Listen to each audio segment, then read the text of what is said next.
अभी महाराज जी कह रहे थे कि हम ऐसे ही बोलते हैं, तो हम महाराज जी से चाहते हैं हमको भी ऐसे ही बोलना आ जाए।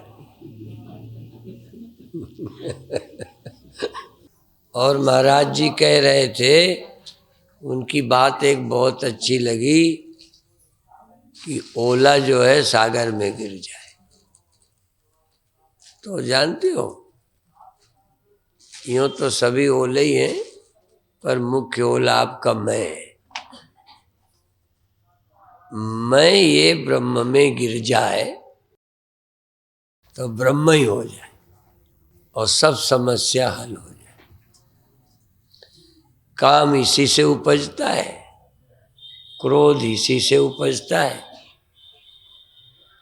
और मैं से मेरा तेरा उपजता है, और ये उसका है वो है, ऐसा भेद उपजता है। भेद उपजने से भय, दुख, काम, क्रोध सब उपजते हैं। बिना द्वैत के भय नहीं होता।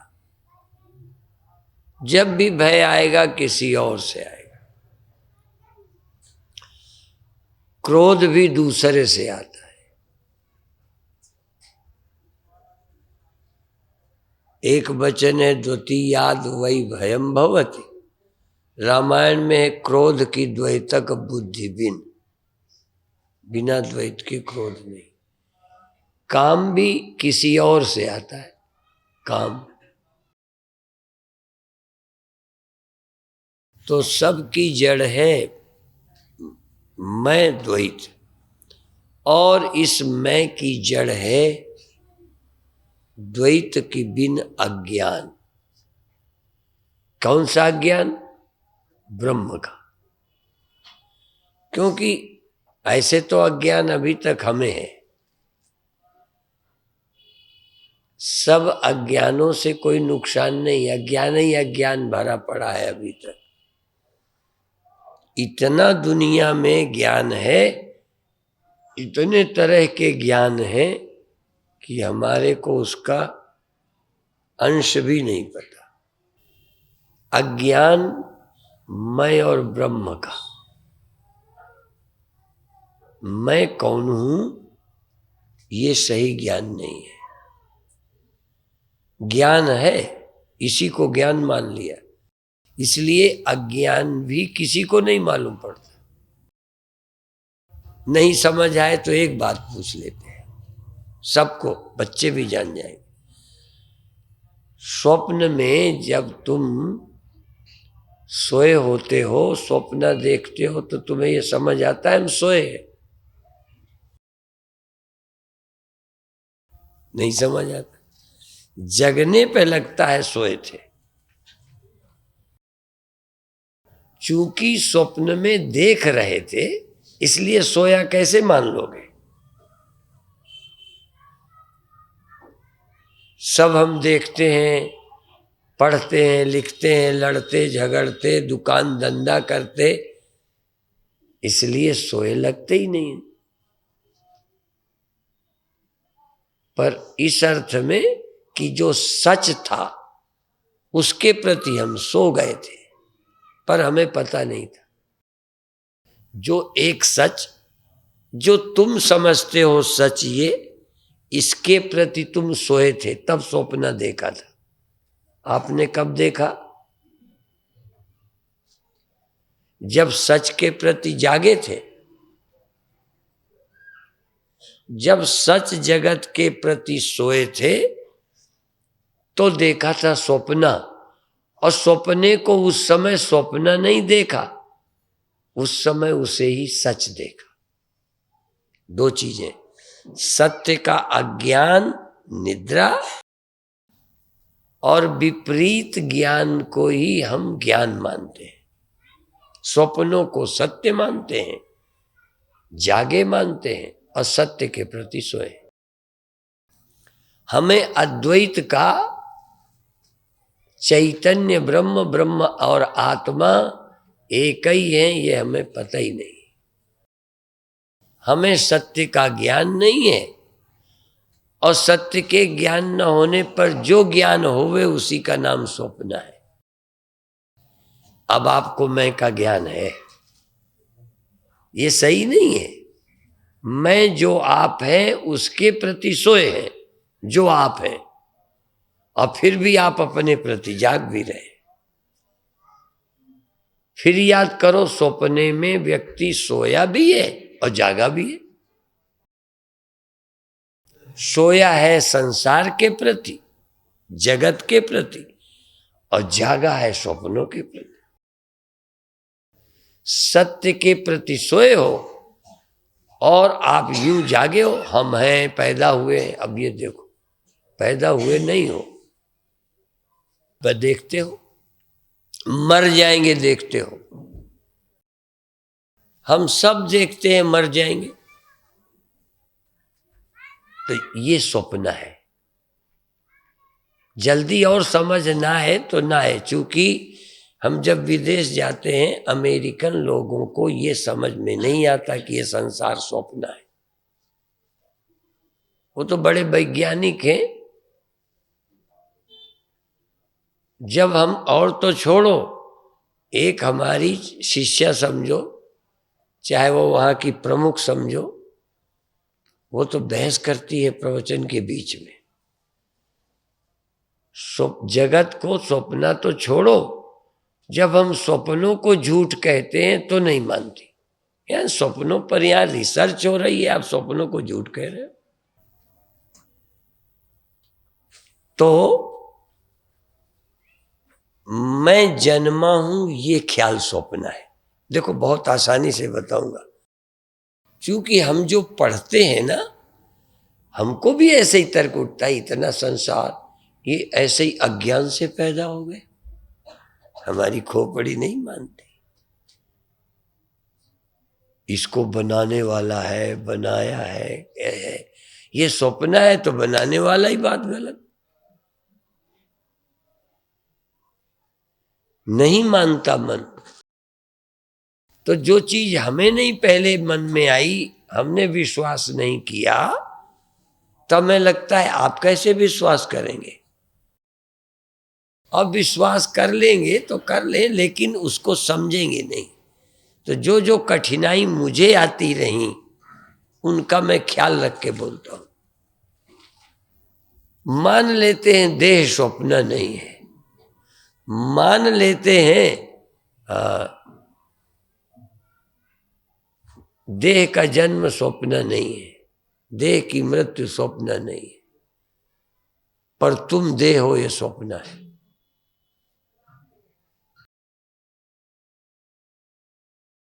और तुम देह हो यदि ये स्वप्न है, तो तुम जन्मे हो ये भी स्वप्न है, और तुम मर जाओगे ये भी स्वप्न है। अब तुम देह नहीं हो, जन्म देह का हुआ है, तुम नहीं जन्मे, ये स्वप्न है, ये कैसे समझाएं? ऐसे समझाएंगे कि तुम जागे, जन्मे नहीं। जन्मा तो ये जब हो तब होगा। आज सुबह जगे तो देह को क्या माना मैं? देह को मैं तुमने कहा जाग के। तुम सोते हो जगते हो ये कहते तो हम मान भी लेते, यद्यपि ये भी नहीं, पर अभी, पर देह तुम हो ये स्वप्न है। और जागे तो देह को मैं कहा। जितनी देर तुम जग के इस देह में नहीं हो, तुम इसे मैं नहीं कहते। स्वप्न में भी इस देह को मैं नहीं कहते, तो यहीं पड़ा रहता है खाट पर, तुम एक नए देह को मैं कहने लगते हो। तो इसको मैं कहने वाला ये है नहीं, पर समझता है। और इस समझने के कारण जागृत में भी मैं देह हूं, समझता है। और इसी समझ, इसी विज्ञान के कारण, इस सोच के कारण, सोच आपके पीछे पड़ जाती है। स्वप्न में भी तुम यही बन गए। क्यों बन गए? ऐसे नहीं स्वप्न हुआ। जागृत का देह हूं अध्यास। जागृत में देह हो इसलिए स्वप्न में तुम देह बनते हो और सब कुछ बनते हो, पर फिर वो तुम नहीं बनते। कुत्ता भी स्वप्न में, गधा भी, ऊंट भी, हाथी भी, पेड़ भी, पहाड़ भी, पर उन्हें तुम मैं नहीं कहते। क्यों? जागृत में भी कुत्ते को तुमने मैं नहीं कहा, पेड़ को मैं नहीं कहा। जिसको जागृत में तुमने मैं नहीं कहा, स्वप्न में उसे मैं नहीं कहते। और जिसको जागृत में मैं कहा, उसी ख्याल को स्वप्न में मैं कहते हो। इसका मतलब स्वप्न तुम्हारी बुद्धि का ही एक अनुभव है, और ये अनुभव तुम्हें स्वप्न में ही पीछे नहीं पड़ता, जन्मों जन्मों भी ये स्वप्न तुम्हारा पीछे पड़ा रहता है। तुम फिर जन्मते हो, तुम सोच ही तुम्हें फिर मनुष्य हूं ये अनुभव कराती रहती। स्वप्न में तुम मनुष्य हो, जबकि वहां कुछ नहीं हो, तो क्यों मनुष्य हो मानते हो? तुम्हारी बुद्धि की देन है। तो जागृत में चूंकि तुम मनुष्य हो, जन्मे हो, ये देह जन्मा वो अपनी जगह, पर तुम्हारी बुद्धि में मैं देह हूं ये जन्मा।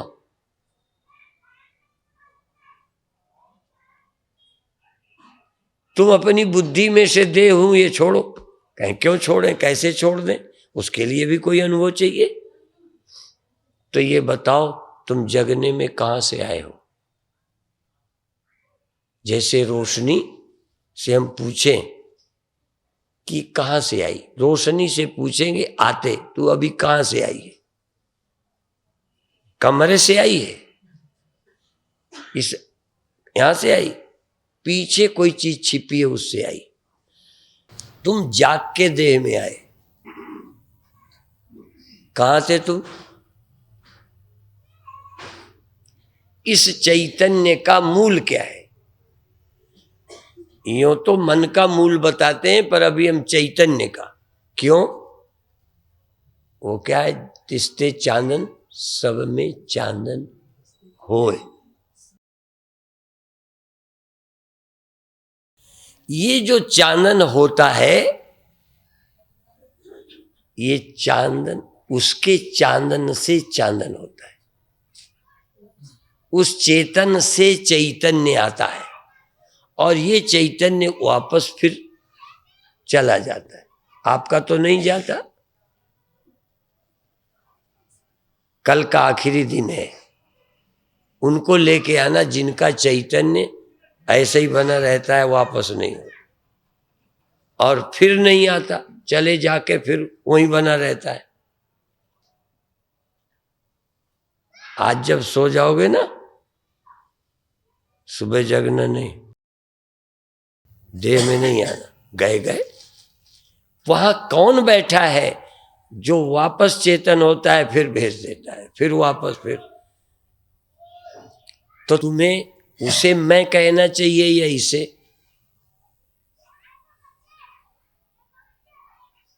तुम्हारा देह का क्या लगता है, उसे मैं कहने लगे।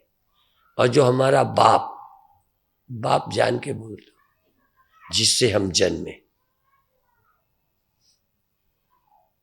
जिससे हम एक नहीं, जिससे सब जन्मे, उससे हम आए, उससे जन्मे, और उसमें वापस रोज जाते हैं। देह से रिश्ता झूठा है, इसलिए जगत झूठा हो ना हो, तुम्हारी समझ तो झूठी है।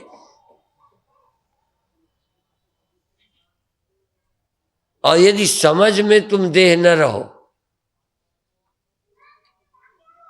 तो बहुत काम हल, फिर मर कैसे जाओगे? मैं मर जाऊंगा ये स्वप्न है, मैं पैदा हुआ हूं स्वप्न है। हाँ, मैं प्रकट हुआ हूं, तिरोहित होता हूं, आता हूं जाता हूं, ये थोड़ा जमता है, पर ये भी ये जीव का स्वप्न है।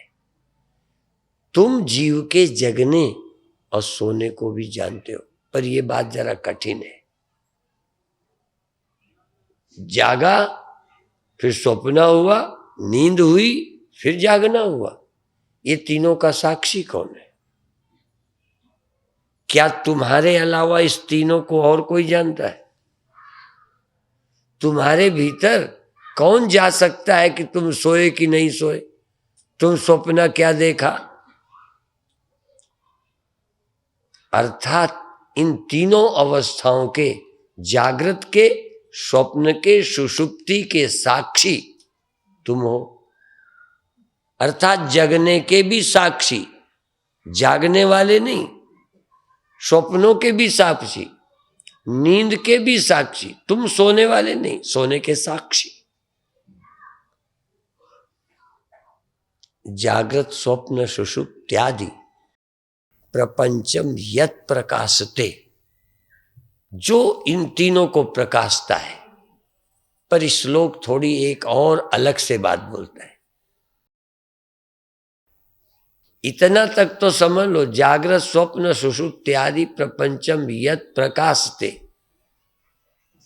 तद आत्मा अहम ज्ञात्वा। अब वो जान के नहीं बोला, मैंने कहा था अभी उसको दबाता हूं, वो जल्दी नहीं कहूंगा। वह तुम हो जो तीनों को जानता है, वो आत्मा, वो साक्षी तुम हो। इतना तो मानोगे?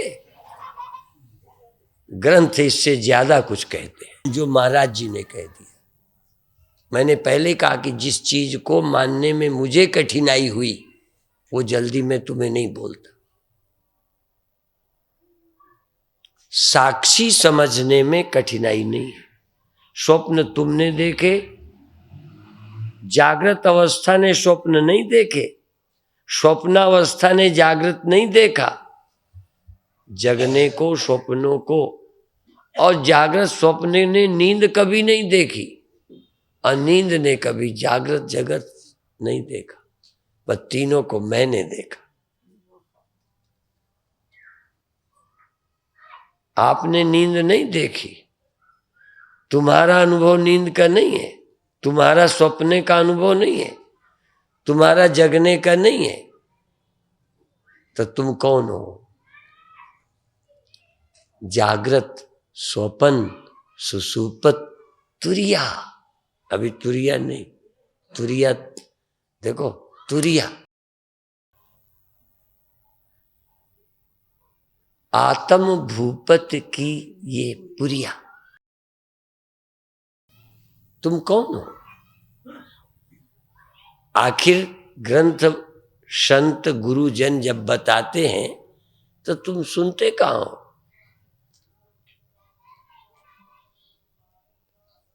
कुएं में भांग पड़ी है, हम अपने अपने मत का ढोल तो पीटते हैं, अपने मत में हम खुद नहीं समझते। इस्लाम इस्लाम की दुहाई देता है, पर इस्लाम में जो हो रहा है ये इस्लाम में है?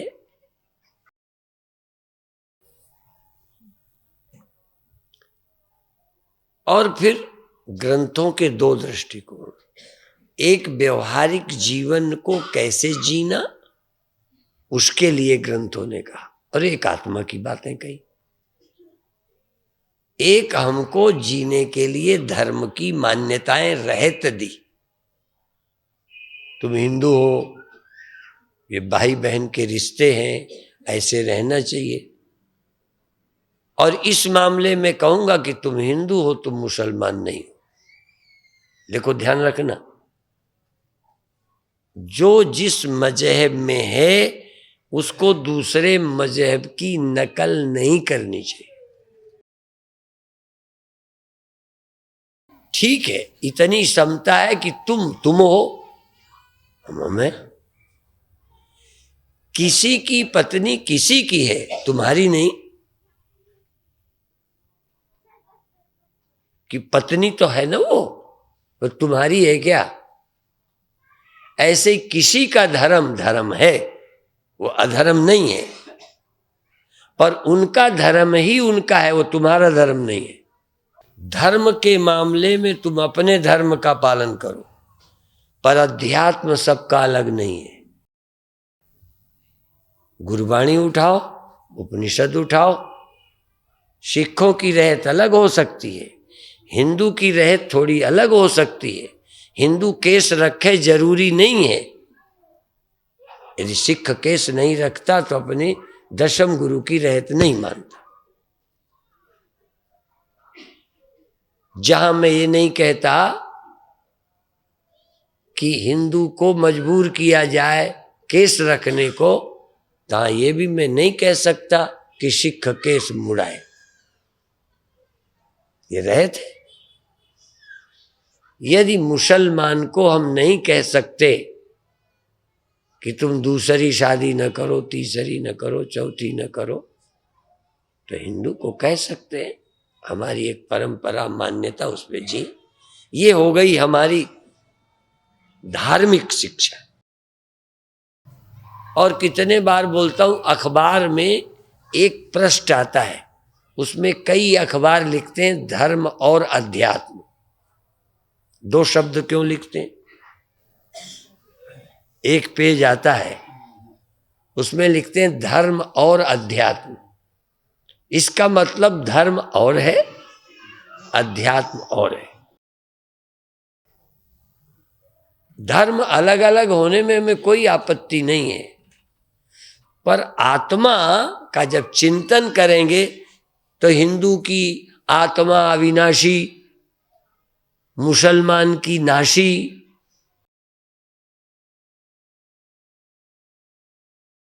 एक आदमी जागृत स्वप्न सुषुप्ति का साक्षी, दूसरा साक्षी नहीं। क्यों? यदि जागृत स्वप्न सुषुप्ति का साक्षी न होता तो जागृत स्वप्न सुषुप्ति बताया किसने कि होती?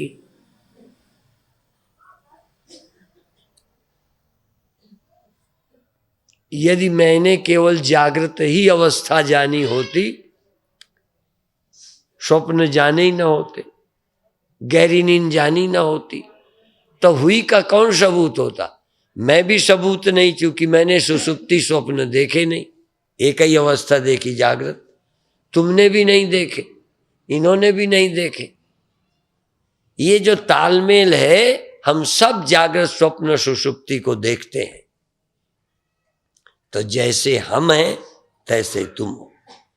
गड़बड़ सिर्फ ये है कि हम जागृत स्वप्न सुषुप्ति को देखते हुए भी इन सब के दृष्टा हैं, ये नहीं जानते। जो गुरुओं के संपर्क में है वो जानते हैं कि जागृत भी मेरी अवस्था है, मैं नहीं। वो टेम्परेरी है। स्वप्न एक अवस्था है, वो सदा नहीं रहती, मैं रहता हूं। सुषुप्ति सदा नहीं रहती, मैं रहता हूं। मैं सदा रहता हूं। और जागृत जगत मुझे, जागृत का जगत मुझे जागृत अवस्था में मिला है। आपको कब मिला? यह संसार तुमको गहरी नींद में मिला? सबको जागने पर ही मिला, पर जागृत अवस्था 24 घंटे नहीं रहती, इसलिए अवस्था चली जाती है, स्वप्न आता है। स्वप्न भी नहीं रहता, नींद आती है, नींद भी नहीं रहती। ये नहीं रहते, इसमें हमारे कहने से मानोगे कि सच्चाई है? सच्चाई है। इसमें गवाही कौन है इस सच्चाई का? लो, तो तुम्ही ने देखा है, तुम साक्षी हमने कह दिया तो कोई जुर्म कर दिया? हम साक्षी हैं। और सब जगह तीन अवस्थाएं हैं, देह है और साक्षी है। तो तुम अपने को देह मानो तो ज्यादा सच है, कि अवस्थाएं मानो तो ज्यादा सच है, कि साक्षी मानो तो सच है? तो तुम हो साक्षी। और जो साक्षी, देखो एक बात वेद की मान लो, गुरुओं की मान लो, कहते हैं जो सब जगह रहता है, सर्वनिवासी, सदा अलेपा, वो तो ही संग समाई। जो सब जगह रहता है वही तुम्हारे अंदर रहता है। दूसरा भी जो तुम्हारे अंदर रहता है यही सब जगह रहता है। सब जगह रहने वाले दो नहीं है। जिसका नाम यहां साक्षी है, इसी का समष्टि में उसका नाम ब्रह्म है। जिसका नाम ब्रह्म है वही तुम्हारे इस देह अंतःकरण की अवस्थाओं में साक्षी है। इसलिए साक्षी और ब्रह्म एक है। क्यों? यदि साक्षी सर्वनिवासी सदा अलेपा तो ही संग, जो सर्वनिवासी सदा अलेप है वो अलेप यहां भी है। जो सुषुप्ति से लिप्त नहीं हुआ, स्वप्नों से लिप्त, जागृत से लिप्त, ऐसी चली जाती हैं, बस कोई लेना ही देना नहीं। साक्षी अलिप्त है और इतना बैरागी है कि स्वप्न में जागृत से कोई लेना देना नहीं, जागृत में स्वप्नों से कोई लेना देना नहीं, सुषुप्ति में दोनों से। इतना सन्यासी है ये। घर से कोई साधु लौट आए, घर से आ जाए तो भी कभी कभी शायद याद कर ले। इसीलिए वो एक गाना है ना, मुड़ मुड़ के न देख, चाँद छोड़ाया क्यों देखता। ये सुसुप्ति में कोई मतलब नहीं। और मैं इन तीनों अवस्थाओं में वही रहता हूं। कितने बार सुसुप्ति आई, कितने बार स्वप्ने आए, कितने बार जागृत अवस्था आई, मैं हर बार वही। कि तुम भी दूसरे, स्वप्न दूसरा। कई बार कोई आया, कई बार कोई, कई बार पढ़ाई का आ गया, पास होने का, कई बार नौकरी का, कई बार फेल होने का, कई बार बीमार होने का। स्वप्न तो बहुत बार बदले, पर मैं वही कि तुम भी दूसरे हो। देख लो भाई, तो तुम तो अलिप्त ही हो। इसलिए सर्वनिवासी सदा अलेपा। अच्छा, ये बात तो ये तो पक्की है, इतना तो सब भारत के मान लेते हैं। वो सब में रहता है, सदा निर्लेप है, पैदा होता नहीं है, ठीक है ना, उससे सारी दुनिया होती रहती है। अच्छा, वही तुम्हारे देह और मन में वही बैठा है। कौन? सदा अलेप। तो तुम्हारे यहां पापी हो जाता है। या तो सदा अलेप है तो तुम में रहता नहीं, और यदि सदा अलेप रहता है तो अब भी तुम्हारे अंदर अलेप है। अलेप नहीं मानते हो तो मूर्ख हो। यदि अंदर बैठे आत्मा को अलिप्त नहीं मानते तो अलिप्त की गलती है कि तुम्हारी समझ की। तो समझ ठीक करना है कि अलिप्त को अलिप्त बनाना है, या अलिप्त लिप्त हो गया है तो सफाई करना है, या तुम्हारे यहां मरने वाला हो गया है तो अविनाशी बनाना है, तुम्हारे यहां विकारी है तो निर्विकार बनाना है। कि सिर्फ समझ, जो स्वप्न देख रहे हो अविनाशी के नाशी होने का, अजन्मा के जन्म का, अविकारी के विकारी होने की समझ। और ये समझ कहाँ मिलेगी? ये समझ संतन से मिलेगी, सब्जी मंडी में। ये समझ संतन से पाई। ये गुरुमत है, गुरुमत। और अभी कहाँ जाते हो? मनमत। अभी वो मनमुख और मनमत, न गुरुमुख न गुरुमत। तो क्या करना है? गुरुमत से काम बनेगा कि अपनी से? अब गुरुमत जब ठीक से सुनोगे तो अपनी मत हो जाएगी। गुरु की मत ही मेरी मत हो जाए, मेरी मत और गुरु मत की मत में फर्क न रह जाए, बस तो हो गए सिख। होना है कि नहीं? केसधारी नहीं बनो, सिख तो बनो। कोई सहजधारी, कोई केसधारी, पर सिख सबको होना चाहिए।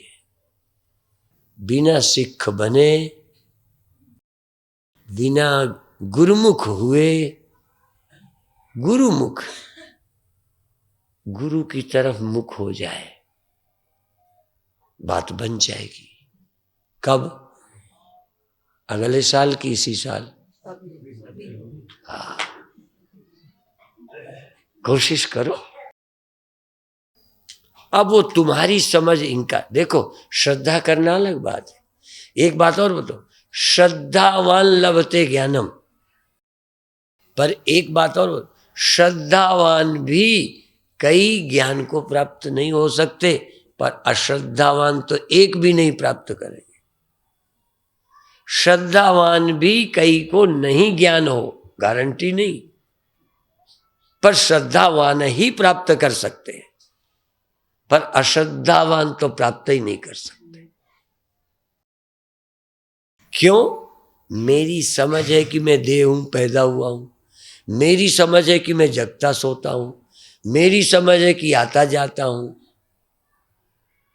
और आते जाते नहीं हो, जन्मते मरते नहीं हो, विकार नहीं है, कर्ता तुम नहीं हो, अहंकार झूठा है, पर तुमको नहीं समझ आता।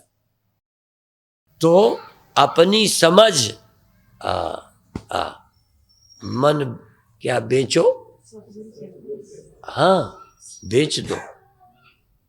तुम अपने मन की, अपनी समझ की मानते हो, अपनी मत को ऐसे रख के गुरु की मत को समझने की कोशिश करो।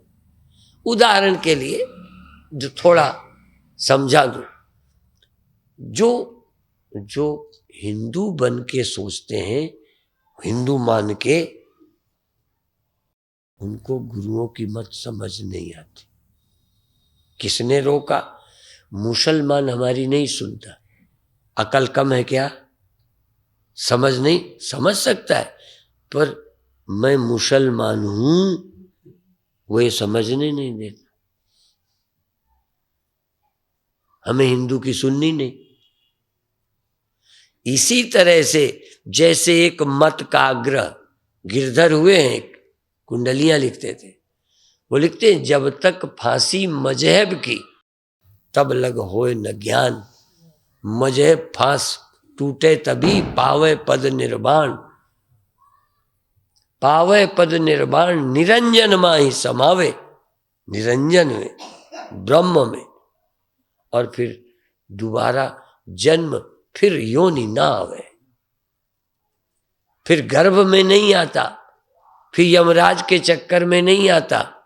ये गुरुओं की वाणी झूठ है कि यमराज के उसमें गर्भ में नहीं आता। तो वो कब सुनोगे, कब समझोगे? और इससे अच्छा जन्म मिलेगा ना? मनुष्य से जन्म ज्यादा अच्छा होता है देवता का।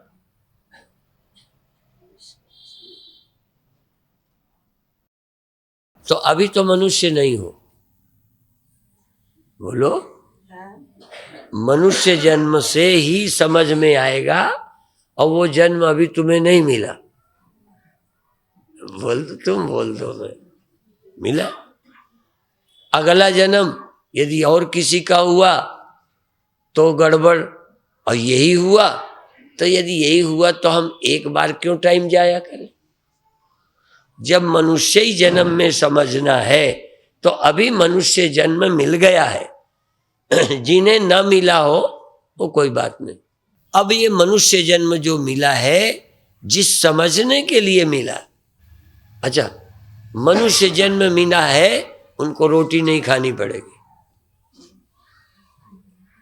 गधों को खाना है, चारा खाना है, कुत्तों को खाना है, शुअर को खाना है, सबको खाना। जो मनुष्य का जन्म है उसमें सिर्फ भजन करना, खाना नहीं है।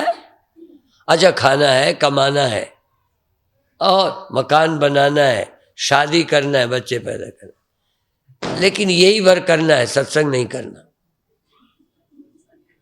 दोनों में तय कर लो। तो ये छोड़ना नहीं, पर सारा समय इसी के लिए नहीं है, थोड़ा समय भगवान के चिंतन के लिए, ये समझने के लिए, थोड़ा समय समझने के लिए निकालो। मैं तो कहूंगा पूजा से भी निकालो, पाठ से भी निकालो, मंदिर से भी निकालो, गुरुद्वारे से भी निकालो, अपने ढंग से जो करते हो करो, पर थोड़ा टाइम निकालो कि गुरु क्या बताते हैं उनसे भी सुनो। अपने ढंग से तो करते करते जिंदगी बीत गई है, कुछ काम बना नहीं। इसलिए कहना पड़ेगा, जे 100 चंदा उगो सूरज चढ़े 1000, एते चानन होंदिया गुरु बिन घोर अंधार। गुरु बिन घोर अंधार, गुरु बिन समझ न आवई, गुरु बिन सूरत न सिद्ध, गुरु बिन मुक्त न पावई। मुक्ति एक बार गुरु की बात जम जाए, फिर तुम ये कहोगे बुढ़ापा क्यों आता है? आने दो, किसका नहीं आया? हमने तो जितने महात्मा देखे सबका आया। किसको नींद आना बंद हुआ? वैसे ही आ रही। सब कुछ वैसे ही होता, फिर भी ये मुक्त कैसे हो गए? सिर्फ इसलिए कि उनकी नजर देह से, अंतःकरण से ऊपर के किसी सत्य पर आ गई। उनके पास तीनों दृष्टियां हैं। स्थूल देह दृष्टि है, सूक्ष्म जीव दृष्टि है, और तीसरी चैतन्य आत्म दृष्टि है। तीन भगवान शिव के 3 नेत्र थे।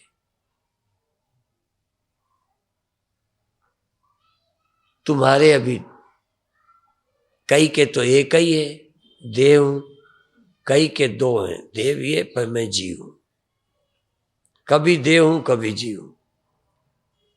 ब्रह्म तो न हूं न होऊंगा। तीसरी आंख है ही नहीं, न बनवाने की तैयारी है। देव हूं, देह दृष्ट्यात उदासोहम, जीव दृष्ट्या त्वदंश का, वस्तु तस्तु त्वमेवाहम इति में निश्चिता मति। हनुमान जी की भी 3 दृष्टियां थी। देह दृष्टि भी है हनुमान जी के पास, जीव दृष्टि भी है, और तत्व दृष्टि वास्तविक दृष्टि भी है। तुम्हारे पास कितनी है? 2। नास्तिकों के पास एक ही दृष्टि है, वो देह। जीव यू रहना, आगे कुछ नहीं। धर्मात्माओं के 2 दृष्टि है, देह और जीव। देह का भी ख्याल रखते हैं, पर ये भी ख्याल रखते हैं आगे नरक न चले जाएं, स्वर्ग जाएं, कल्याण हो जाए, पाप ना हो जाए। ये धर्म वालों की 2 दृष्टियां। शरीर का अंत मेरा अंत नहीं है, आगे भी मैं रहूंगा, ये जीव दृष्टि है। पर जाऊंगा, और ब्रह्म दृष्टि न जाऊंगा ना आऊंगा, जाना आना संभव ही नहीं है। तीसरी जिसके पास आंख है वो जगत को ही खा जाती। महाराज जी दूसरी दृष्टि से कह रहे थे, मैं दूसरी, कि ये तुम्हारा जो काम है जगत को खा जाए महाशना, तब भी इसकी भूख नहीं मरती। अब मैं कह दूं, जब तक तुम जगत को न खा जाओगे तब तक तुम्हारी भूख नहीं मिटेगी। बात वही है, कहने का ढंग बदल के। हम तो विनोद में, जब तक जगत सत्य है तब तक कामनाओं का अंत नहीं है। जिस समय जगत स्वप्न है, काम को बिना मरे रहेगा ही नहीं। काम का जीवन है जगत की सत्यता, भय का हेतु है देह की सत्यता, देहाभिमान। सब अनर्थों का कारण अज्ञान और जगत की सत्यता है, और सब अनर्थों की निवृत्ति ब्रह्म सत्य, अतु ब्रह्म है। ये समझ, ये सुनने तक सीमित नहीं। ये तो हम जब गुरुदेव के पास आए थे, 21 वर्ष के थे शरीर से, तब ये सुना था, अच्छा लगता था। जैसे तुम्हें अच्छा लगता है, हमें भी अच्छा लगता था। पर अच्छा लगते लगते लगते जब तक ये आत्मसात ना हो, मेरा अनुभव ना, मुझे पूछना न पड़े अब हम आत्मा है कि नहीं, हम किसी से नहीं पूछते। हम देखते हैं कि ये अनात्मा है, ये न रहने वाला, ये रहने वाला। ये अवस्था नहीं रहती, मैं रहता हूं। अब ये मैं किससे पूछूं? स्वप्न नहीं रहता, ये मैं किससे पूछूं? और स्वप्नों के न रहने पर मैं बच गया, किससे पूछूं? जागृत नहीं रहता, किससे पूछूं? और जागृत न रहने पर स्वप्न में मैं था, किससे पूछूं? सुषुप्ति में मन बुद्धि नहीं होने से जगत की प्रतीति नहीं थी, पर मैं था। और मैं नहीं था तो कहां से आता हूं? और फिर आना और जगना समझाने के लिए तुम सुषुप्ति में अंतःकरण की आभासावस्था सोई, जागृत में आभास पैदा हुआ, साक्षी न जागृत में पैदा हुआ न नींद में। और बताओ, नींद और जागृत में फर्क क्या है? मनुष्य शरीर और जागने की लाभ क्या है? देखो, नींद में भी तुम थे, दुख नहीं था, बहुत अच्छी अवस्था थी, पर तुम कौन हो? ब्रह्म हो, जगत झूठ है। जगत था नहीं, पर जगत झूठ है ये सोचने की अकल भी नहीं थी। जगत न होना काफी नहीं, जागृत में जगत दिखता है, जागृत अवस्था आती है। जागृत में ये भी सोच सकते हैं कि जागृत अवस्था परमानेंट नहीं है, स्वप्न तो परमानेंट है ही नहीं, सुषुप्ति भी। पर मैं सदा रहने वाला हूं, ये निर्णय कब करूंगा? जागृत में। और किस देह में करूंगा? देखो, गधे का देह कितना अच्छा होता है, कितना मस्त होता है, साधु से ज्यादा। कोई काम धंधा, और देखो शुअर को कोई काम नहीं है, आराम से खाता पीता मस्त रहता है। सिर्फ अपनी धारणा से मत सोचना, जरा गहराई से देखना, शुअर को क्या तकलीफ है, कितनी अच्छी अवस्था है। पर शूकर स्वान का उदाहरण देकर गुरुओं ने कहा है कि खा पी के जो मस्त है वो शुअर है। ये बिना ज्ञान के मस्त होना भी हम लोग अच्छा नहीं मानते, नहीं तो सुअर आदमी से अच्छा है। आप तो जिस टेंशन की बात करते हो, हमारे यहां टेंशन तो गधे कुत्तों को नहीं है, सुअरों को नहीं है। तुम इस टेंशन की बात करते हो, हम टेंशन की नहीं बात करते, अज्ञान की निवृत्ति की बात करते, भ्रम निकालने की बात करते। और यदि टेंशन से भर कहोगे ना, तो तुम्हें थोड़ी बहुत है मुक्ति की, परमात्मा मिला नहीं, भजन में मन नहीं लगता, तुम्हारे घर के नौजवान छोकरे तुम्हें बेवकूफ समझते हैं, मस्त है। पर ये मस्ती टिकेगी नहीं, सुअर भी बचता कहाँ है। ये सब जवानी जाएगी, मौज मस्ती के दिन जाएंगे, इसलिए हम टेंशन को अच्छा मानते हैं। बधाई है जिनके जीवन में टेंशन है, दुख है। क्यों? फिर कह दूं, दोहा ही कह दूं, सुख के माथे सिल पड़े, जो नाम हृदय से जाए, बलिहारी उस दुख की पल पल नाम रटाए।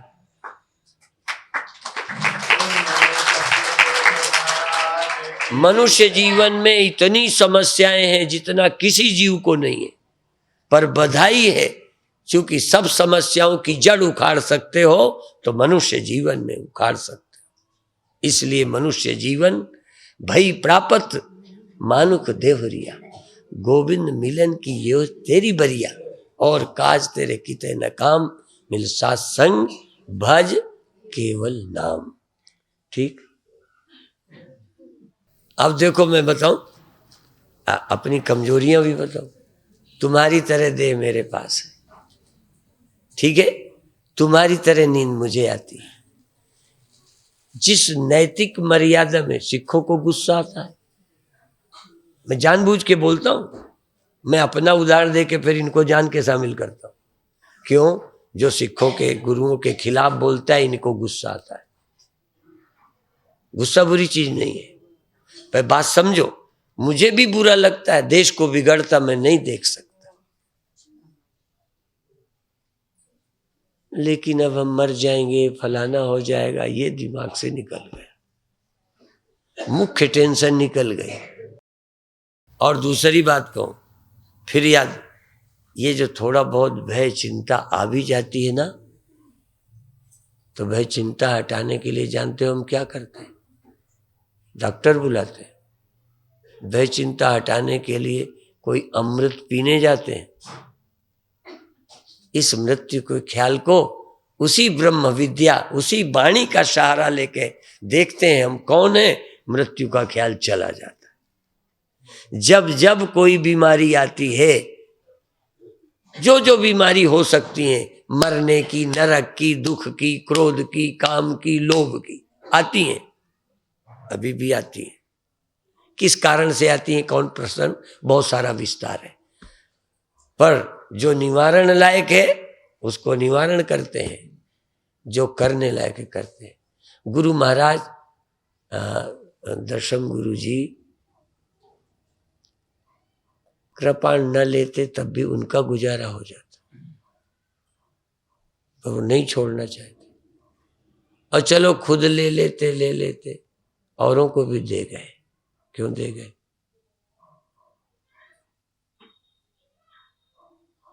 गुरु तेग बहादुर जी महाराज को अपनी चिंता नहीं, चले गए।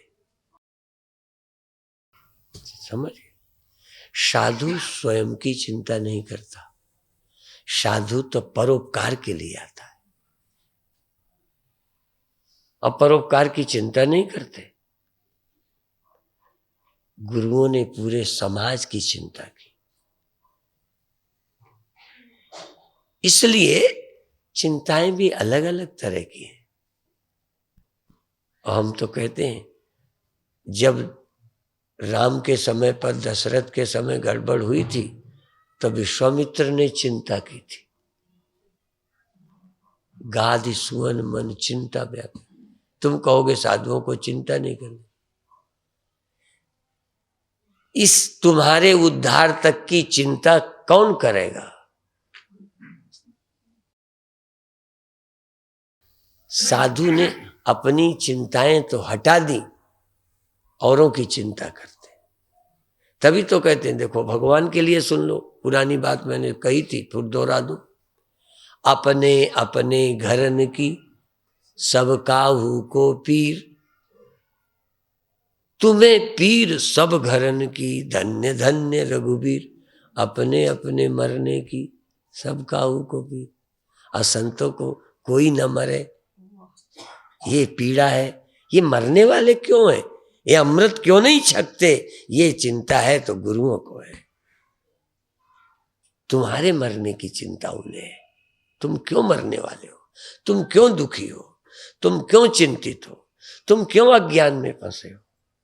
तुम्हारे लिए काम करते हैं। तुम्हें अपने ही अभी पूरी फिक्र नहीं है तो, पर जो रास्ता अपनाया है फिक्र हटाने के लिए, फिक्र वाला ही हटाए, रास्ता पकड़ा है। जो उपाय कर रहे हो वो भी रोग ही है। छूटे मल की मलाई के धोए, गंदगी से कपड़े साफ करते हो। तुम दुख जिनसे मिलता है उनसे सुख ढूंढ रहे हो, जिससे मौत मिलती है उनसे अमृत ढूंढ रहे हो। इसलिए जरूर रास्ता बदलो। मैं नहीं कहता कठिन है, देखो ईमानदारी से कहता हूं, कठिन तो नहीं है पर बहुत आसान नहीं है। पर ये सोचने का नजरिया बदलना, अपनी बुद्धि को सोया मानना, ना समझ मानना, गुरु की मत को सही मानना। आज जो भी अपने अपने धर्म के, अरे तो साधु है, ऐसे ही कहते हैं, गुरुओं ने तो यूं कहा है। गुरु गोविंद सिंह के समय पर भी कई चेलों को गुरु महाराज जी अच्छे नहीं लगे।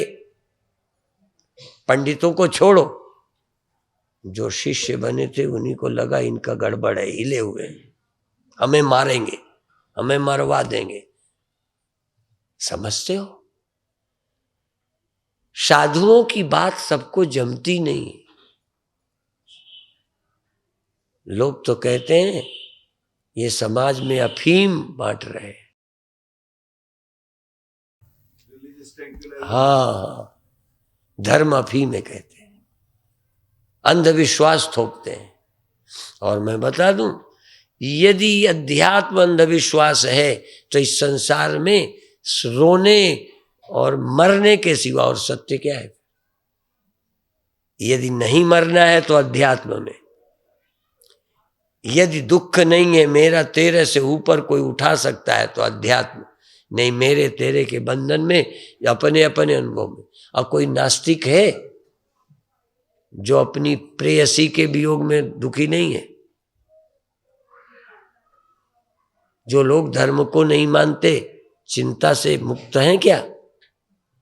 यदि वो अनीश्वरवाद और धर्म का त्याग करके भी पूरे सुखी हो जाते तो हम उनको भी धन्यवाद देते। पर हमें मालूम है देहाभिमानी इंद्रियों में फंसा, सुख को ही, इसी सुख को सब समझने वाला बुढ़ापा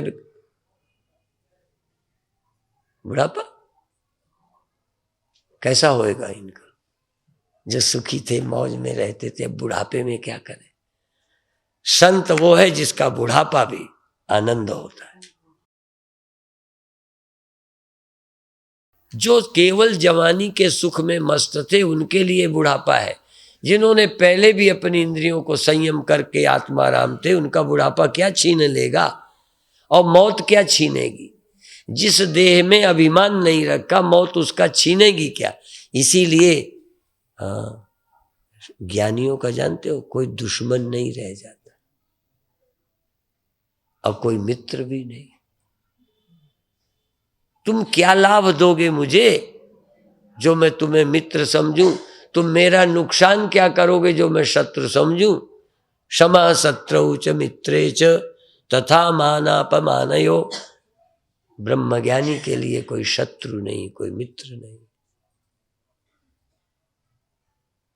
कई बार गुरुओं ने ऐसे शब्द कहे, आजकल सोचता हूं, देखो हम लोग बहुत सोचते हैं, यद्यपि हिंदी संस्कृत ग्रंथों में भी लिखा है समलोष्टा समकांचना, मिट्टी का ढेला और लोहे को बराबर समझो।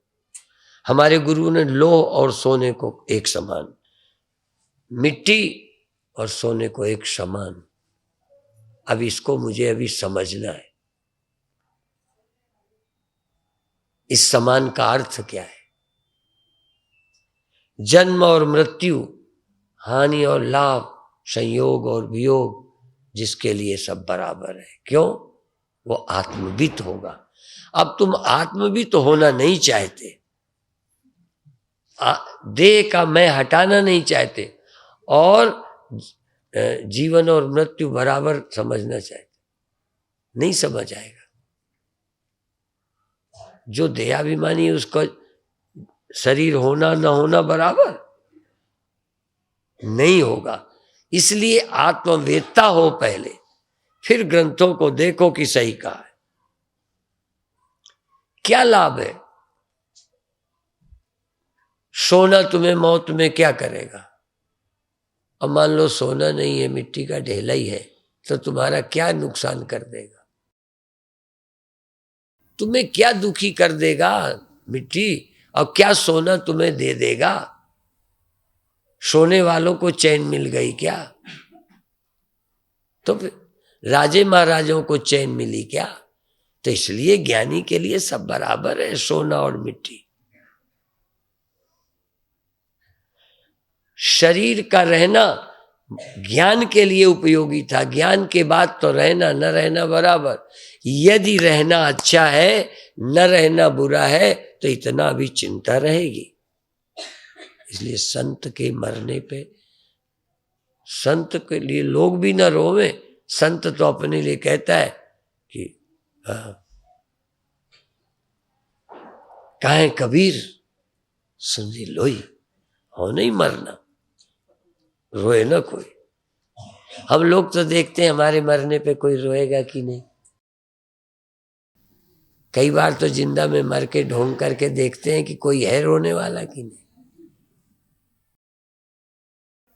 एक बार मैंने मरने का नाटक किया, सचमुच। एक सम्मेलन में मैं लेट गया, इतने में लोग इकट्ठे हो गए, तो क्या हो गया, कहने पता नहीं क्या हो गया। तो जो मेरे बड़े गुरु भाई थे वो और पहले तक तो मैं बिल्कुल ढोंग करता रहा। जब बड़े गुरु भाई आए, अरे इतना नहीं बोलना चाहिए था, बोलते में कुछ हो गया होगा, हार्ट ना। तो जब वो आ गए तो फिर मैं उठ के बैठ गया। मैंने कहा हंसी तो हंस दोस्तों में ठीक है, अब बड़े लोग कहेंगे क्या नाटक कर। कई के जब मरे में बहुत संत इकट्ठे होते हैं तो लगता है मेरे मरे में कितने इकट्ठे हैं। मुझे तो अपने पे भरोसा नहीं कि मेरे में कोई आएगा भी कि नहीं।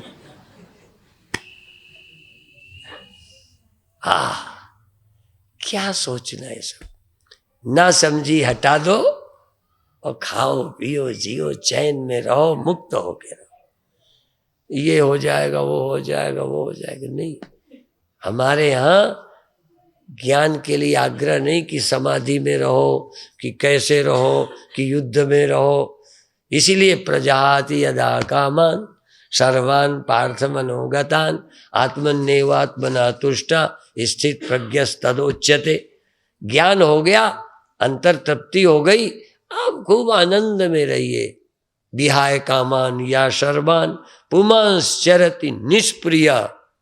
कोई लगाव नहीं है, न यहाँ से न वहाँ, कहीं कोई लगाव नहीं, निष्प्रिय विचरता है, काम करता है। युद्ध भी करता है तो राज्य मुझे मिल जाए इसलिए नहीं करता। भगवान ने ही तो कहा तू राज्य पाने के लिए युद्ध करेगा, मुझे राज्य नहीं चाहिए। भगवान को यदि राज्य के लिए लड़ाना था तो राज्य नहीं चाहिए मत लड़। वो कहते तुझे राज्य चाहिए नहीं चाहिए, मुझे लड़ाना है। तुझे लड़का चाहिए नहीं चाहिए, हमें शादी करवानी है, तुम्हारे लड़का होना चाहिए।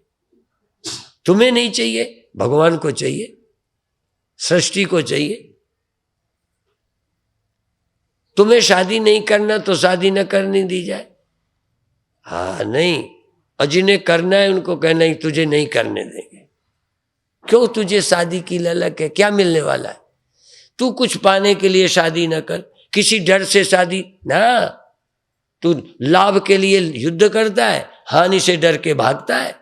लाभ और हानि को बराबर कर, फिर तू अपने काम में लग जा। खूब सृष्टि पैदा करो, तुम्हारे साथ कोई जाएगा क्या? यदि तुमने अपने लिए परिवार पैदा किया है तो रोगे, और रो ही रहे हो, रोगे क्या? अपने लिए यदि कर रहे हो तो रोगे। तो अपने लिए कोई काम नहीं रहा, काम कोई छोड़ना नहीं। बच्चे पैदा होंगे, भगवान की सृष्टि है, तुम्हें क्या लेना देना रोने से? तुमने अपनी ऊर्जा का सदुपयोग किया, तुमने अपनी शक्ति का सदुपयोग किया। तुम क्षत्रिय हो, तुमने शक्ति का सदुपयोग किया। तुम साधु हो, समाज को बताया। अब बताने के बदले भी चेले मेरे को बहुत माने। अब मैं मरने लगूं, चेले कहीं नहीं आवे फोन करने पे तो हाँ मर गया चेलों के लिए। चेलों के लिए नहीं मर गया, मेरा कर्तव्य था, मुझे बिना बोले रहा नहीं गया इसलिए बोलता रहा। हाँ, कोई स्वार्थ नहीं, कोई अपेक्षा नहीं, जब तक शरीर है। और भगवान क्या मतलब है, भगवान इतनी बड़ी दुनिया कर रहे हैं ना, कर रहे हैं, क्या लेना देना? कोई मरे कोई जीवे, ईश्वर को कोई लेना देना नहीं, पैदा कर रहे हैं। तो तुम भी ईश्वर के पुत्र हो ना, तुम भी ईश्वर का काम करते रहो, रो दो नहीं। सचमुच। अब जो ये सोच के कि पैदा तो हो मरे नहीं, वो ज्ञानी है ना। जोड़ा बिछुड़े नहीं, ज्ञानी है ना।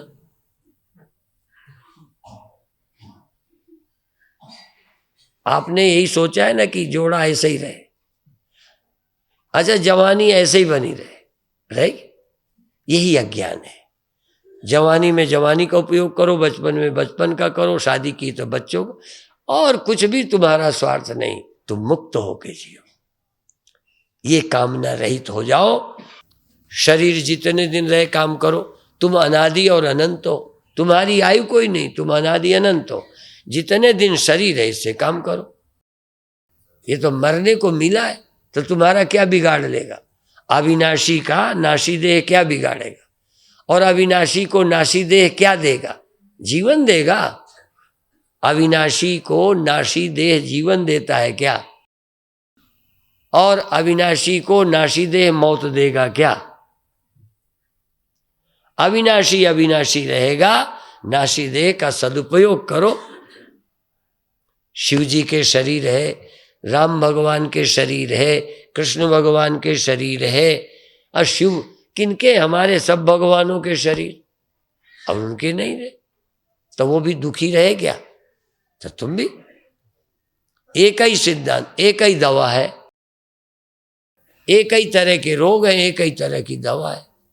सबको अज्ञान अहंकार का रोग है और सबको ज्ञान और निरहंकारता चाहिए। इसी से जीवन धन्य होता है।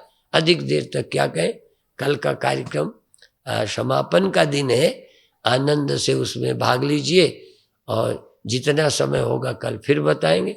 ओम शांति शांति शांति।